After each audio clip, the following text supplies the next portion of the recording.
Bathroom Breaks and Bedtime Tales presents The Estate Sale by Sevastian Winters.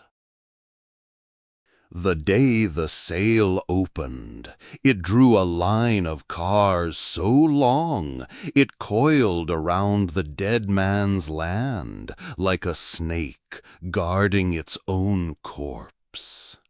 People came from 2 counties over, lured by rumor, Victorian antiques, taxidermy oddities, first edition books, whole cabinets of rare silver, and ceremonial objects no one could quite define.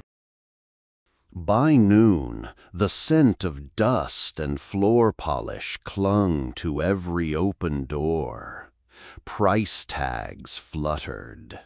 The air was stale, sour. No one cared. Shoppers murmured reverently about the man who died here, Jasper Calder, art historian, hoarder, eccentric. Tragically widowed, no children, no known next of kin. Some whispered suicide. Others said he simply stopped eating. The house sat like it had been waiting for this. Stained glass wept red light across the foyer. The hardwood sighed under eager footsteps. The items were arranged by room, each tagged and inventoried. All except for the back parlor, cordoned off with thick rope and a handwritten sign, private, not for sale. Still, someone slipped in. They always do. Around 2:30, a girl no older than 20 ducked under the rope. She'd already tucked a heavy, tarnished mirror under her arm, silver frame, carved vines curling like knuckles. In the back room, she found a leather trunk left unlisted. Inside, a cracked porcelain doll, blindfolded with silk. She didn't take it. But she looked at it. By closing, the mirror had changed hands 3 times. No one noticed when the girl left without speaking a word. Chet Dwyer didn't believe in ghosts, but he believed in craftsmanship. The grandfather clock he dragged home stood nearly 7 feet tall, with gilded gears and a pendulum the size of a newborn. It ticked irregularly the whole way home, like something coughing through its last hour. He installed it beside the fireplace in his living room and spent the afternoon adjusting it. By midnight, it was chiming steadily, though, oddly, never quite on the hour. The next morning, Chet's neighbor was found dead in his backyard, bent backwards over a broken wheelbarrow. Heart attack, they said. Chet didn't hear anything, but the clock had chimed just once around 3:17 a.m. He told himself it was a coincidence. Still, he left the TV on that night, just in case. Across town, Nora Crane tucked her daughter into bed and went back downstairs to clean the antique mirror she'd scored for $20. It felt heavier now. The glass had a faint wave, like heat rising off asphalt. When she leaned in, she saw her own reflection, but with her mouth gone. Just smooth skin from nose to chin. She blinked and looked again. Normal. Then the mirror smiled. Dee's violin didn't play right at first. She'd found it in a rotting velvet case near the stairs and haggled it down to $15. No strings, no bow, just the body, dark wood, veined like it had bled once, and still remembered how. She restrung it with nylon and rosin and played a single note. It rang out too loud for the size of the instrument, reverberating up her arm like someone moaning into her shoulder. Her roommate banged on the wall and told her to knock it off. She hadn't touched it again that night. The next day she was tuning it when her fingers seized mid-turn. The strings wound tighter, tighter, then snapped, slicing across her knuckles in 3 parallel lines. She hissed, dropped the thing, and stared at her hand. The cuts were shallow, but they weren't random. They spelled something. Just 4 letters. Play. 3 days later, the deaths began in earnest. The first was a child. Mira Dunn, 7 years old, was found by her mother in the upstairs hallway. Her body twisted like a marionette mid-collapse. Rigor hadn't set in yet, but her lips were blue, eyes wide open, tongue bitten through. The antique mirror Nora had bought now lay flat on the carpet beside her, unbroken, unbloodied, but turned face down like it had seen something it couldn't bear. Nora remembered her daughter had brushed her hair in front of it that morning, said she wanted to see what a ballerina looked like when she danced slow. The coroner said seizure, no history, no warning, just gone. Nora didn't speak to the cops that night. She sat in the dark, staring into the mirror now mounted back above the fireplace. Her reflection watched her. It didn't blink when she did. At 2:03 a.m., it turned away. Chet had unplugged the clock. It didn't matter. It chimed once every day, exactly 22 minutes before someone nearby died. Not always someone he knew, sometimes a neighbor, once a mailman. Last time, the sound came early, before dawn. This time, it was a teenager walking home from a party. Chet saw it on the news. Hit and run, no suspects. The girl's shoe had landed near his curb. The next morning, he woke up to find the clock had moved. It now stood at the foot of his bed, still unplugged, still ticking. Dee stopped sleeping. The violin played by itself now. Never full songs, just fragments. A measure here, a few vibrating notes there. Always when she was just about to nod off. Always just close enough to music to make her heart quicken. Then the strings changed. The nylon she'd used was gone. She woke one morning to find 5 new strings, slick, red, too thick for proper resonance. She plucked one. It stretched and throbbed like a tendon. Later that week, her roommate vanished. No note, no struggle, just a smear of something dark across the bedroom door, and a single sharp twang from the violin case, now warm to the touch.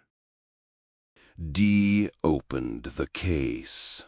The 5th string was missing. In its place, something coiled. A braid of long blonde hair. She did not call the police.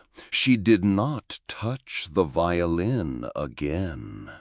But it played for her every night, and the melody was getting clearer. Nora stopped answering her phone. The mirror had changed again. Now it showed only her daughter, not the real Mira something like her. Still 7, still wearing that tulle skirt and bunny-eared hoodie, but her skin was too pale, and her smile too wide.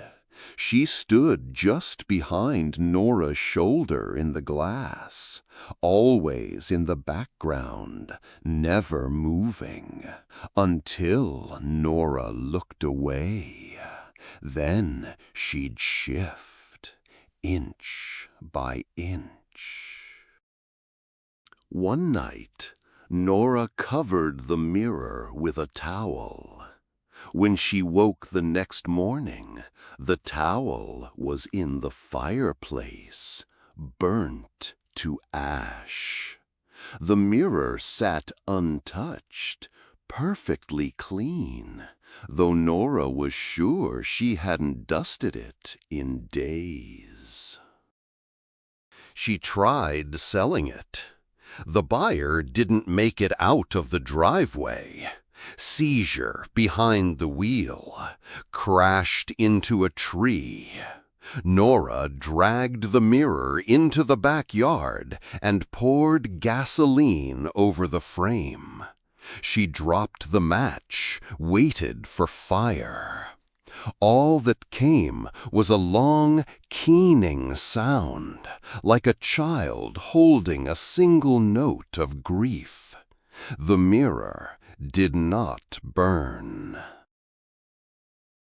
Chet tried to bury the clock. He'd driven it out to a field 2 towns over and dug for an hour, dirt beneath his nails, sweat soaking through his shirt. The pendulum clicked in his ears the whole time. When he lowered it into the hole, it let out a chime. He filled the pit anyway. Back home, his kitchen lights were on. The front door was ajar. The smell hit him first. Copper, dampness, rot. In the living room, the clock stood in the same place it had before. Tick, tick, tick. That night, it chimed 7 times. The news in the morning listed 7 dead in a freeway pileup, 2 exits from his street. Chet sat on his front porch with a shotgun across his lap, watching the shadows creep toward the house like they knew it better than he did. Dee started to lose time. She'd wake in different clothes, find bruises she didn't remember earning, her fingernails crusted with soil. The violin, untouched, now sat in the middle of the living room floor like it had always lived there. At night, it played things she didn't know she knew, searing, ancient hymns, moaning low, then spiraling into jagged shrieks. She began dreaming in red. In one dream, she saw the collector himself, Jasper Calder, tall and thin as death, lips stitched shut with twine. He walked through his house, trailing long strands of violin string behind him, threading them through the mouths of guests at a dinner party who bled quietly into their soup. He looked at her. He pointed to the violin. Then he pointed to her mouth. She woke, screaming. The next morning, she found her roommate's phone in the oven, burned beyond recognition, and carved into the body of the violin, in letters so deep they cracked the varnish, were 4 words: "I need new strings." The storm hit on a Thursday. Not the weather, though clouds did roll in, thick and metallic, hanging low over the town like an iron ceiling. But something else broke first, something beneath. Nora's mirror shattered at 3:17 a.m. Not from impact. It simply exploded outward in a bloom of glass and heat, slicing open the walls, the couch, her hands. But the frame remained, untouched, empty now, but humming. And where the mirror had been, the drywall pulsed. Behind it, something shifted, wetly. She didn't scream. She just went to the kitchen, got a knife, and began carving the outline of the frame into her own chest. Chet's clock stopped ticking. He was awake when it happened, just past midnight, eyes fixed on the face, as if by will alone he could slow it down. When it went silent, so did everything else. The refrigerator, the crickets, his own breath. The hands on the face didn't freeze at 12. They pointed straight down, past 6. Time itself folding inward. The floor beneath him bowed. The grain in the wood twisted like fingers. He fired the shotgun once. It didn't help. They found the house empty the next morning, except for the clock. It was ticking again. Dee made it to the house first.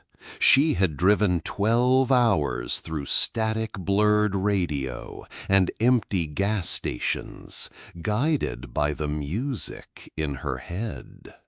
The violin had stopped playing out loud. It didn't need to anymore. She carried it with her in silence as she stepped through the gates of Jasper Calder's estate. The grounds were overgrown, but the path had cleared itself, like the earth remembered her coming. Inside, the house was alive. The walls breathed. Mirrors flickered. The air tasted like old blood and varnish. Nora was already there, standing barefoot in the back parlor, her shirt soaked through, her chest cross-hatched with scars. She looked at Dee, eyes blank and shimmering. "Where's the clock?" Dee asked. Nora smiled. "It's already here." Behind them, the house began to chime. Not bells, screams, dozens, hundreds, some still human, some not. The violin rose in Dee's arms. She played. The notes twisted, bent, screamed back. The walls shuddered, the air cracked, and from the mirror frame, the floorboards, the grandfather clock, they came. Mouths, eyes, hands. Jasper Calder's soul, scattered in pieces, now clawing to be whole. He had not been trying to haunt. He had been trying to return. And they had brought him everything he needed. That night, the house was swallowed by flame. No one called the fire in. No one saw it burn. By morning, only ash remained. No wreckage, no bodies, no foundation. Just scorched soil and the faint smell of rosin and silver. Except a month later, at the local thrift store whose donation center was always open and which was sometimes frequented by Jasper's late wife, a woman bought a salt shaker shaped like a cat. That night, all the salt in her house vanished. The next morning, in the window of a pawn shop 2 counties over, a single object appeared. The proprietor couldn't remember placing it there. Then again, he couldn't remember a lot of things lately. The mirror was elegant but unassuming. It reminded him of one that had belonged to his late sister-in-law, Janice Calder. A wedding gift from Jasper, as he recalled, until, in a drunken stupor his sister had sworn to never let him live down, he'd broken it. She had been gracious about it, of course. That had been Janice's way. But he had always thought his brother Jasper was angrier about the incident than he'd ever let on. The mirror had no price tag, so the proprietor affixed one to it, along with a sales pitch. Flawless, price to move. Behind the glass, something waited for closing time.